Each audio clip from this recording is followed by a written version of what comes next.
ఈ రోజున you should always honour your calling.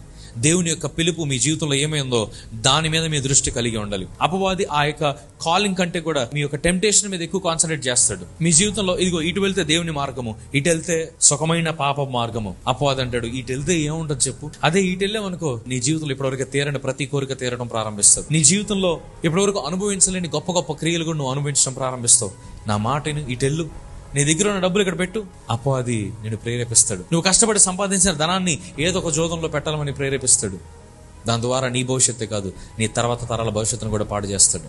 ఇదిగో నీ భార్యతో ఏముంటావు ఎప్పుడు, ఇదిగో ఈవిడిని చూడు అని చెప్పి నీ భర్తను ప్రేరేపిస్తాడు, మిమ్మల్ని ప్రేరేపిస్తాడు. చిన్న నవ్వుతో ప్రారంభమైన ఆ పరిచయము ప్రేమగా మారచ్చు, ఇంకొకటిగా మారచ్చు, అది వివాహం దాకా కూడా తీసుకెళ్లొచ్చు. ఇంకొక వివాహం చేసుకుంటే ఇక్కడ ఆల్రెడీ నేను నమ్ముకున్న నీ భార్య, నీ పిల్లల యొక్క భవిష్యత్ ఏంటి? అపవాది ఒకేసారి నిన్ను తీసుకెళ్లి 2 పెళ్లి చేసుకోమండు. ఏం చేస్తాడో తెలుసా? మొదటగా ఒక చిన్న నవ్వుతో ఒక పరిచయం ప్రారంభం అవుతుంది. అక్కడి నుంచి నీ జీవితం మాత్రమే కాదు, నీ కుటుంబ భవిష్యత్తును కూడా అపవాది నాశనం చేయని ప్రయత్నం చేస్తాడు. నీలో ఉన్న కోరికల కంటే కూడా దేవుని యొక్క పిలుపును గౌరవించడం ప్రారంభించండి. నీలో ఉన్న కోరికల కంటే కూడా దేవుని యొక్క పిలుపును, దేవుని యొక్క ఉద్దేశాల వైపు మీరు నడవడం ప్రారంభించండి. That is the right direction. Hallelujah.